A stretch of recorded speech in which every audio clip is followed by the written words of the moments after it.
ವನ್ಯಜೀವಿ ದಾಳಿಯನ್ನು ತಡೆಯುವಲ್ಲಿ ಮತ್ತು ಕೊಡಗಿನ ಮೂಲಭೂತ ಸಮಸ್ಯೆಗಳಿಗೆ ಪರಿಹಾರ ಸೂಚಿಸುವಲ್ಲಿ ರಾಜ್ಯ ಸರ್ಕಾರ ಸಂಪೂರ್ಣವಾಗಿ ವಿಫಲವಾಗಿದೆ ಎಂದು ಆರೋಪಿಸಿ ಕೊಡಗು ಜಿಲ್ಲಾ ಬಿಜೆಪಿ ಮಡಿಕೇರಿಯಲ್ಲಿ ಬೃಹತ್ ವಾಹನ ಜಾಥಾ ಮತ್ತು ಪ್ರತಿಭಟನಾ ಸಭೆ ನಡೆಸಿತು.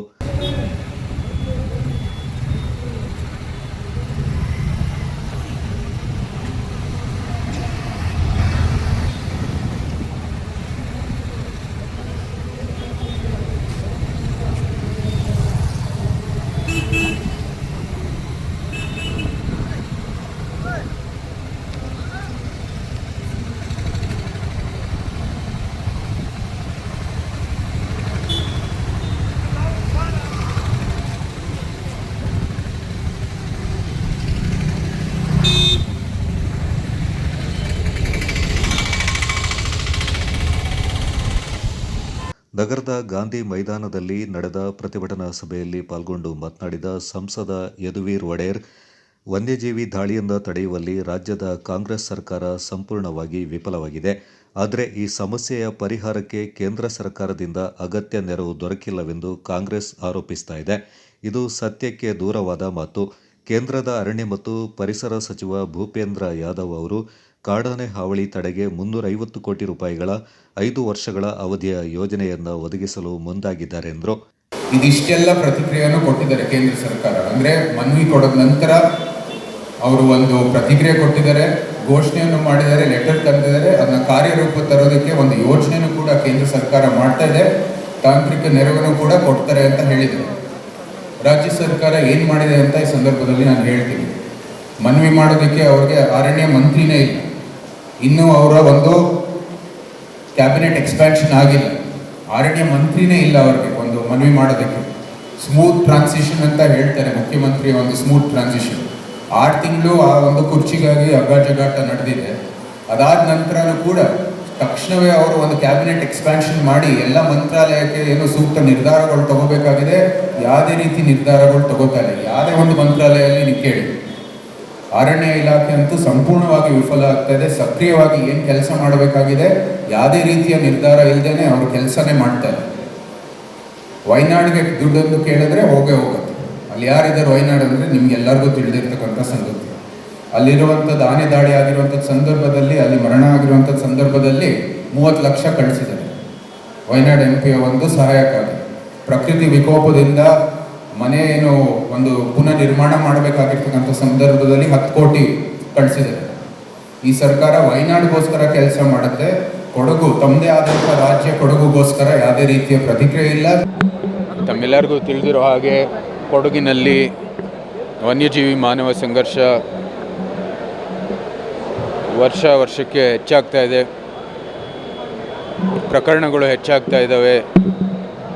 ಯಾವುದೇ ರೀತಿಯ ಪರಿಹಾರ ರಾಜ್ಯ ಸರ್ಕಾರದಿಂದ ನಮಗೆ ಕಳೆದ 3 ವರ್ಷದಿಂದ ಸಿಕ್ಕಿಲ್ಲ. ಬರೀ ಘೋಷಣೆಗಳು ಮಾಡೋದು ಹೊರತು ಯಾವುದೇ ರೀತಿ ಘೋಷಣೆಗಳನ್ನು ಕಾರ್ಯರೂಪಕ್ಕೆ ತರೋದರಲ್ಲಿ ಅವರು ಯಶಸ್ವಿ ಆಗಿಲ್ಲ, ಸಂಪೂರ್ಣವಾಗಿ ವಿಫಲ ಆಗಿದ್ದಾರೆ. ಇವಾಗ ಕೇಂದ್ರ ಸರ್ಕಾರನೂ ಕೂಡ ಕೈ ಜೋಡಿಸಿದ್ದಾರೆ. ಪ್ರಾಜೆಕ್ಟ್ ಎಲಿಫೆಂಟಲ್ಲಿ ಹಂತಕ್ಕೆ 5 ವರ್ಷಕ್ಕೆ ಸುಮಾರು 350 ಕೋಟಿ ಇಲ್ಲಿ ಕೊಡ್ತಾರೆ. ಬರೀ ಹಣ ಅಲ್ಲ, ಹಣದ ಜೊತೆಗೆ ಅದಕ್ಕೆ ಒಂದು ಆ್ಯಕ್ಷನಲ್ ಪ್ಲ್ಯಾನ್, ರೀಜ್ನಲ್ ಆ್ಯಕ್ಷನ್ ಪ್ಲ್ಯಾನ್ ಅಂತ ಇಡೀ ದಕ್ಷಿಣ ಭಾರತ, ಯಾಕಂದರೆ ಪಶ್ಚಿಮ ಘಟ್ಟದ ಎಲ್ಲ ಒಂದು ಕ್ಷೇತ್ರಗಳಲ್ಲಿ ಈ ಸಮಸ್ಯೆಗಳು ಇದ್ದಾವೆ.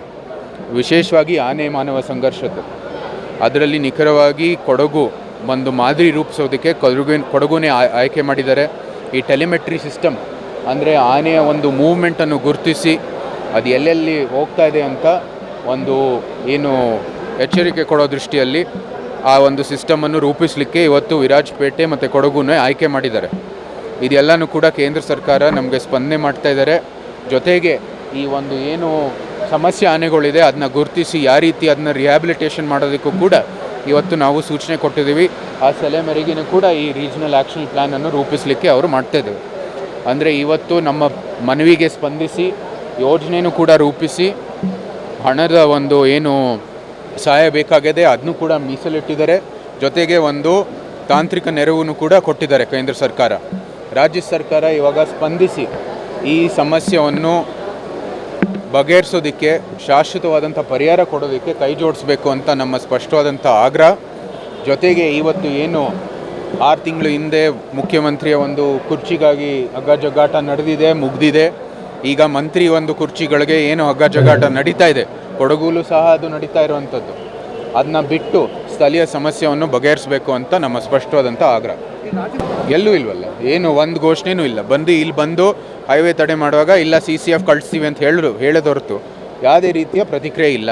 ಇವತ್ತೆಲ್ಲ ಮಂತ್ರಿ ಬೇಕು, ಇದು ಬೇಕು, ಅದು ಬೇಕು ಅಂತ ಅದರ ಹಿಂದೆ ಓಡಾಡ್ತಾ ಇರೋದು ಹೊರತು ಯಾವುದೇ ರೀತಿ ಸ್ಥಳೀಯ ಸಮಸ್ಯೆಗಳಿಗಿರ್ಬೋದು, ಈ ಮಾನವ ಸಂಘರ್ಷ ಇರ್ಬೋದು, ರೋಡ್ ಸಮಸ್ಯೆ ಇರ್ಬೋದು, ಕೊಡಗಿನ ಅಭಿವೃದ್ಧಿ ಇರ್ಬೋದು, ಎಲ್ಲನೂ ಕೂಡ ಕೊನೆಗೆ ಹೋಗಿದೆ. ಇದು ವಿಧಾನ ಪರಿಷತ್ನ ಸದಸ್ಯ MP ಸುಜಾ ಕುಶಾಲಪ್ಪ ಮಾತನಾಡಿ, ವನ್ಯಜೀವಿ ಮತ್ತು ಕಾಡಾನೆ ಹಾವಳಿ ತಡೆಗೆ ರಾಜ್ಯದ ಕಾಂಗ್ರೆಸ್ ಸರ್ಕಾರ ಸೂಕ್ತ ಕ್ರಮ ಕೈಗೊಳ್ಳದಿದ್ದಲ್ಲಿ ಮಲೆನಾಡ ಭಾಗದ ಎಲ್ಲ ಜಿಲ್ಲೆಗಳು ಒಗ್ಗೂಡಿ ವಿಧಾನಸೌಧಕ್ಕೆ ಮುತ್ತಿಗೆ ಹಾಕುವುದಾಗಿ ಎಚ್ಚರಿಕೆ ನೀಡಿದರು. ನಿರಂತರವಾಗಿ ಕಳೆದ 15-20 ವರ್ಷಗಳಿಂದ ಪ್ರತಿ ಗ್ರಾಮದಲ್ಲಿ ಆನೆ ಮತ್ತು ಹುಲಿಯ ತೊಂದರೆಗಳನ್ನು ಅನುಭವಿಸ್ತಾ ಇದ್ದೀವಿ. ಈಗಾಗಲೇ ಅಂಕಿ ಅಂಶಗಳನ್ನು ಹೇಳಿದ್ದಾರೆ, ಎಷ್ಟು ಆನೆ ಇದರಲ್ಲಿ ಸತ್ರು, ಹುಲಿ ಇದರಲ್ಲಿ ಸತ್ರು ಅಂತೇಳಿ. ಆದರೆ ಸರ್ಕಾರ ಯಾವತ್ತು ನಮ್ಮ ಸರ್ಕಾರ ಮಾಡಿದ್ರು. ತದನಂತರದಲ್ಲಿ ನಾನು ವಿಧಾನ ಪರಿಷತ್ ಸದಸ್ಯನಾಗಿ ಮೇಲೆ 4 ಸಾರಿ ಆನೆ ವಿಷಯದಲ್ಲಿ ಪ್ರಸ್ತಾಪ ಮಾಡಿದ್ರಿ.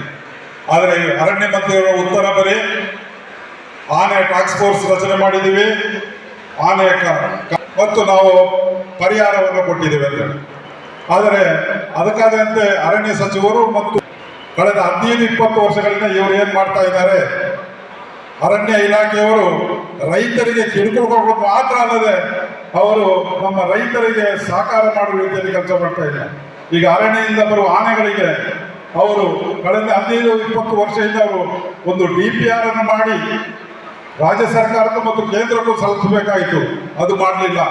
ಇವತ್ತು ಬಡ್ಜೆಟ್ ಅಲ್ಲಿ ಘೋಷಣೆ ಮಾಡಿದ್ರು. ಮೊದಲ ಬಾರಿಗೆ 1923-24ರಲ್ಲಿ ಏನು ಫಸ್ಟ್ ನಾವು ವಿಧಾನ ಪರಿಷತ್ ಸದಸ್ಯರಾಗ 120 ಕೋಟಿಗಳ ಬಡ್ಜೆಟ್ ಅನ್ನು ಘೋಷಣೆ ಮಾಡಿದರು. ತದನಂತರದಲ್ಲಿ ಮಾರಣ್ಯದಲ್ಲಿ 60 ಕೋಟಿಯ ಬಡ್ಜೆಟ್ ಅನ್ನು ಘೋಷಣೆ ಮಾಡಿದರು. ತದನಂತರದಲ್ಲಿ 25-26ಕ್ಕೆ 250 ಕೋಟಿಯ ಬಡ್ಜೆಟ್ ಅನ್ನು 5 ಜಿಲ್ಲೆಗಾಗಿ ಮಾಡಿದರು. ಈ 5 ಜಿಲ್ಲೆಯಲ್ಲಿ ಯಾವುದೇ ಬಿಡಿಗಾಸು ಸಿಗಲಿಲ್ಲ. ಮಾಡಿ ವಿಧಾನಸೌಧದ ಮುತ್ತಿಗಾಗುವಂತಹ ಕಾರ್ಯಕ್ರಮ ಹಾಕೊಳ್ಬೇಕು.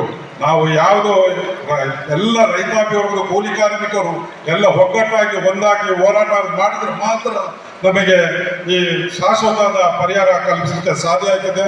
ಆದ್ದರಿಂದ ದಯವಿಟ್ಟು ನಮ್ಮ ಕೊಡಗಿನ ಪ್ರತಿಯೊಬ್ಬ ಸಾರ್ವಜನಿಕರು ಈ ಸಹಕಾರ ಕೊಟ್ಟು ಹೋರಾಟದಲ್ಲಿ ಭಾಗಿಯಾಗಬೇಕು ಅಂತ ಹೇಳಿ ನನ್ನ ಮನವಿಯನ್ನು ಮಾಡ್ತಾ, ಇವತ್ತು ಜಿಲ್ಲಾಧಿಕಾರಿಗೆ ಅದಕ್ಕೆ ಸರಿಯಾಗಿ ಅವರು ಸರ್ಕಾರಕ್ಕೆ ಅವರು ಕಳಿಸ್ಬೇಕು. ಅವರು ನಾವು ಕೊಟ್ಟಂತ ಮೆಮೊರಂಡವನ್ನು ಇಮಿಡಿಯೇಟ್ ಕಳಿಸಿ ನಮಗೆ ಸೂಕ್ತ ಕ್ರಮ ಕೈಗೊಳ್ಳಲಿಕ್ಕೆ ನಾನು ಸರ್ಕಾರವನ್ನು ಬಯಸ್ತೇನೆ. ವಿಧಾನಸಭೆಯ ಮಾಜಿ ಅಧ್ಯಕ್ಷ KG ಬೋಪಯ್ಯ ಮಾತನಾಡಿ, ಬಿಜೆಪಿ ಪಕ್ಷ ತನ್ನ ಅಧಿಕಾರದ ಕೊನೆಯ ಅವಧಿಯ 2023-24ನೇ ಸಾಲಿನಲ್ಲಿ ಕಾಡಾನೆ ಮಾನವ ಸಂಘರ್ಷ ತಡೆಗೆ 120 ಕೋಟಿ ರೂಪಾಯಿಗಳನ್ನು ಒದಗಿಸಿದೆ. ಅದರಲ್ಲಿ ಚಿಕ್ಕಾಸಂದ ಈ ಕಾಂಗ್ರೆಸ್ ಸರ್ಕಾರ ಸದ್ಬಳಕೆ ಮಾಡಿಲ್ಲ ಅಂತ ಆರೋಪಿಸಿದರು. ಕಾರ್ಮಿಕರು ಕೆಲಸಕ್ಕೆ ಹೋಗ್ಲಿಕ್ಕೆ ಭಯಪಡುವಂತಹ ಪರಿಸ್ಥಿತಿ, ಯಾರು ಬರೋದೇ ಇಲ್ಲ. ಯಾಕೆಂದ್ರೆ ಪ್ರಾಣ ಬಹಳ ಮುಖ್ಯ. ಇವರೇನು ಮಾಡಿದ್ದಾರೆ ಅದನ್ನ ಆಮೇಲೆ ಸವಾಲು ಇನ್ನೊಂದು ಮಾತೆತ್ತಿದ್ರೆ ಕೇಂದ್ರ ಸರ್ಕಾರದ ಜವಾಬ್ದಾರಿ ಅಂತ ಹೇಳ್ತಾರೆ. 3 ವರ್ಷ ನಿಮಗೆ ಕೇಂದ್ರ ಸರ್ಕಾರದ ನೆನಪಾಗಿಲ್ಲ? ಕೇಂದ್ರ ಸರ್ಕಾರ ಹೌದು ಕನ್ಕರೆಂಟ್ ಸಬ್ಜೆಕ್ಟು ಎಲ್ಲವೂ ಸರಿ, ನಾನು ಒಪ್ತೇನೆ. ಆದರೆ ನೀವೇನು ಮಾಡಿದ್ರಿ? ಕೇಂದ್ರ ಸರ್ಕಾರಕ್ಕೆ ಕಳೆದ 3 ವರ್ಷಗಳಲ್ಲಿ ಎಷ್ಟು ಪ್ರಪೋಸಲ್ ಕಳಿಸಿದ್ದೀರಿ? ಅದು ಆಟ ಕೊಡದ ಪ್ರಾಣಿಗಳೇ ಇಲ್ಲ, ಕಳ್ಳಕಾಟನೂ ಒಂದು ಕಡೆ. ಏನು ಕ್ರಮ ಕೈಗೊಂಡಿದ್ದೀರಿ ಅದನ್ನು ಜನತೆಯ ಮುಂದೆ ಇಡಿ. 3 ವರ್ಷ ಏನು ಮಾಡಿದ್ದೀರಿ? ಬಹುಶಃ ನೀವು ಅವರ ಮೊದಲ ಬಡ್ಜೆಟ್ 23-24 ಮೊದಲ ಬಡ್ಜೆಟ್, ಆ ಬಡ್ಜೆಟಲ್ಲಿ ಈ ರೈಲ್ವೆ ಬ್ಯಾಂಕ್ ನಮ್ಮ ಸರ್ಕಾರ ಇವರು ಸ್ವಾತಂತ್ರ್ಯ ಬಂದು 25 ವರ್ಷ ಅಂತ ಹೇಳೋರು, ಅವರೇನು ಆ ಪ್ರಾಜೆಕ್ಟನ್ನು ಮಾಡಲೇ ಇಲ್ಲ. ಈ 20 ವರ್ಷದಲ್ಲಿ 11 ವರ್ಷ ಸಿದ್ದರಾಮಯ್ಯ ಮತ್ತು ಧರ್ಮಸಿಂಗ್ ಎಲ್ಲ ಸೇರ್ಕೊಂಡು ಮುಖ್ಯಮಂತ್ರಿ ಏನಾದರೂ ಮಾಡಿದ್ರ? ನಾವು 120 ಕೋಟಿ ಹಾಕಿದ್ವಿ. ನಮ್ಮ ಕೊನೆಯ ಮಾಡಿ ನಮಗೆ ಇವತ್ತು ಏನಾದರೂ ಲೆಕ್ಕ ತೆಗೆದರೆ ಹೇಗಿದೆ? ಜೇನು ಕಾರ್ಯಕ್ರಮಗಳನ್ನು ಹಾಕಿಕೊಂಡ್ರೆ ಆ ವಿಂಗಲ್ಲಿ ನಮ್ಮ ಜಿಲ್ಲೆಯವರ ಆದಂಥ ನಿವೃತ್ತಿ ಆದರೂ ಕೂಡ ಒಬ್ಬ ಪ್ರಾಮಾಣಿಕ ದಕ್ಷ ಅಧಿಕಾರಿ ಯಾರಿದ್ರು ಅವರ ಶ್ರೀಮತಿಯವರು ತೋಟ ನೋಡ್ಲಿಕ್ಕೆ ಹೋದರೆ ಅವ್ರನ್ನೇ ಆನೆ ಮೆಟ್ಟಿ ಸಾಯ್ತು. ನಮಗೆ ಯಾರಿಗೂ ಏನೇ ಅನಿಸಿಲ್ಲ, ಈ ಸರ್ಕಾರಕ್ಕೂ ಏನೂ ಅನಿಸಿಲ್ಲ. ಏನು ಕಾರ್ಯಕ್ರಮ ಹಾಕೊಂಡ್ರಿ?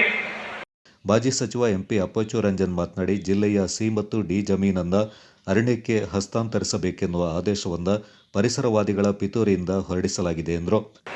ಇವತ್ತು ಈಶ್ವರ ಖಂಡ್ರೆಯವರು ಆದೇಶವನ್ನು ಮಾಡುವಂಥ ಕೆಲಸವನ್ನು ಕೂಡ ಮಾಡ್ತಾರೆ. ಅವರಿಗೆ ಈ ಅರಣ್ಯ ಅಂತ ಕಂಡ್ರೆ ಈ ಪರಿಸರವಾದಿಗಳ ಕುಮ್ಮಕ್ಕಿನಿಂದ ಈ ರೀತಿಯ ಕ್ರಮವನ್ನು ತಗೊಂಡಿದ್ದಾರೆ ಅಂತ ಹೇಳಲಿಕ್ಕೆ ಇಚ್ಛೆ ಪಡ್ತೇನೆ. ಯಾವಾಗೋ ಕೇಸ್ ಆಗಿದೆ, ಆದರೆ ಅದನ್ನು ಇಂಪ್ಲಿಮೆಂಟ್ ಮಾಡಲಿಕ್ಕೆ ಇವಾಗ ಅವರಿಗೆ ಬುದ್ಧಿ ಬಂತು. ಪರಿಸರವಾದಿಗಳ ಕುಮ್ಮಕ್ಕು ಅಂತ ಹೇಳಿಕ್ಕೆ ಇಚ್ಛೆ ಪಡ್ತಾರೆ. ಇವತ್ತು ನಮ್ಮ ಕೊಡಗು ಜಿಲ್ಲೆ, ಅದರಲ್ಲೂ ಕೂಡ ಸೋಮಾರಪೇಟೆ ತಾಲೂಕಿನಲ್ಲಿ ಬೆಟ್ಟದಲ್ಲಿ ಇರ್ಬೋದು, ಸಾಂತಳ್ಳಿ ಇರ್ಬೋದು, ಕೂತಿ ಇರ್ಬೋದು, ದೋಲುಶೆಟ್ಟಿ ಇರ್ಬೋದು, ಅರ್ಗ ಇರ್ಬೋದು, ಸೂರ್ನದಿ ಇರ್ಬೋದು, ಸುಮಾರು 5,000 ಕುಟುಂಬ ಇವತ್ತು ಬೀದಿ ಪಾಲು ಮಾಡುವಂಥ ಕೆಲಸವನ್ನು ಮಾಡಿದ್ದಾರೆ ಈ ಸರ್ಕಾರ. ಈ ಸರ್ಕಾರ ಏನು ಹೆಚ್ಚು ಉಳಿಯೋದಿಲ್ಲ. ಇನ್ನು ಈಗಾಗಲೇ 3 ವರ್ಷಗಳ ಕಾಲ ನಾನು ಮುಖ್ಯಮಂತ್ರಿ ಅಂತೇಳಿ ಜನರನ್ನ ಸ್ಪಂದನೆ ಮಾಡಿದೆ. ಇವತ್ತು ನಮ್ಮ ರೋಡ್ಗಳನ್ನೆಲ್ಲರೂ ಕೂಡ ತಾವು ನೋಡಿರ್ಬೋದು, ಗುಂಡಿಲ್ಲದ ರೋಡೇ ಇಲ್ಲ. ರೋಡಲ್ಲಿ ಗುಂಡಿ ಉಂಟಾ, ಗುಂಡಿಯಲ್ಲಿ ರೋಡ್ ಉಂಟಾ ಅಂತ ಪರಿಸ್ಥಿತಿ ತಲುಪುವಂಥ ವ್ಯವಸ್ಥೆ ಆಗಿದೆ ಅಂತ ನಮಗೆ ಗೊತ್ತಿದೆ. ಆದರೆ ಈ ಸಿಎಂಡಿ ಲ್ಯಾಂಡಲ್ಲಿ ಸುಮಾರು 70-75 ವರ್ಷಗಳಿಂದ ಮನೆ ಕಟ್ಟಿಕೊಂಡು 3 ತಲೆಮಾರಿಯಿಂದ ತೋಟ ಮಾಡಿಕೊಂಡು ಜೀವನ ನಡೆಸುವಂಥ ಜಾಗವನ್ನು ಇವತ್ತು ಸಿಎಂಡಿ ಲ್ಯಾಂಡ್ ಅಂತೇಳಿ ಅದನ್ನು ವಾಪಸ್ ಕೊಡಿ ಅಂತ ಆದೇಶ ಮಾಡ್ತಾ ಇರೋಲ್ಲ. ಆದರೆ ನಮ್ಮ ಸರ್ಕಾರ ಇರಬೇಕಾದ್ರೆ 17/7/2019ರಲ್ಲಿ ನಾವು ಇದರ ಬಗ್ಗೆ ಫೈಟನ್ನು ಮಾಡಿ, ನಾನು ಬೋಪಯ್ಯನವರು ವಿಧಾನಸಭೆಯಲ್ಲಿ ಪ್ರಸ್ತಾಪ ಮಾಡಿದ ನಂತರ ಏನು ಈ ಸರ್ಕಾರದ ವತಿಯಿಂದ ಫಾರಂ 50 ಇರ್ಬೋದು, ಫಾರಂ 53 ಇರ್ಬೋದು, 94C ಇರ್ಬೋದು, 90CC ಇರ್ಬೋದು, ಇದಕ್ಕೆಲ್ಲ ಹಕ್ಕುಪತ್ರವನ್ನು ಕೊಡಬೇಕು ಅಂತ ಹೇಳುವಂಥ ಆದೇಶವನ್ನು ಮಾಡಿ ಹಲವರಿಗೆ ಹಕ್ಕುಪತ್ರವನ್ನು ಕೊಡುವಂಥ ಕೆಲಸವನ್ನು ಕೂಡ ನಾವು ಮಾಡಿದ್ದೇವೆ. ಕೊಡಗು ಜಿಲ್ಲಾ ಬಿಜೆಪಿ ಅಧ್ಯಕ್ಷ ನಾಪಂಡ ರವಿ ಕಾಳಪ್ಪ ಮಾತನಾಡಿ, ವನ್ಯಜೀವಿ ಹಾವಳಿಯಿಂದ ಜಿಲ್ಲಾ ವ್ಯಾಪ್ತಿಯಲ್ಲಿ ನಿರಂತರವಾಗಿ ನಡೀತಾ ಇರುವ ಜೀವಹಾನಿ, ಕೃಷಿ ಹಾನಿಗೆ ಸಂಬಂಧಪಟ್ಟಂತೆ ಬಿಜೆಪಿ ವಿವಿಧ ಹೋರಾಟಗಳನ್ನು ಮಡಿಕೇರಿ, ವಿರಾಜಪೇಟೆ ಮತ್ತು ಸೋಮವಾರಪೇಟೆಯಲ್ಲಿ ರೂಪಿಸಿದೆ ಎಂದರು. ಮಾಜಿ ಎಂಎಲ್ಸಿ ಎಸ್ಜಿ ಮೇದಪ್ಪ, ಜಿಲ್ಲಾ ಬಿಜೆಪಿ ಪ್ರಧಾನ ಕಾರ್ಯದರ್ಶಿಗಳಾದ ವಿಕೆ ಲೋಕೇಶ್, ಚಲನ್ ಕುಮಾರ್, ಮಾಜಿ ಅಧ್ಯಕ್ಷರಾದ ರಾಬಿನ್ ದೇವಯ್ಯ, ಬಿಬಿ ಭಾರತೀಶ್, ರಾಜ್ಯ ಬಿಜೆಪಿ ಕೃಷಿ ಮೋರ್ಚಾ ಪ್ರಧಾನ ಕಾರ್ಯದರ್ಶಿ ಡಾಕ್ಟರ್ ಬಿಸಿ ನವೀನ್, ಅಪ್ಪಚಟ್ಟೋಳಂಡ, ಮನು ಮುತ್ತಪ್ಪ ಮತ್ತಿತರ ಪ್ರಮುಖರು ಈ ಸಂದರ್ಭ ಪಾಲ್ಗೊಂಡಿದ್ದರು.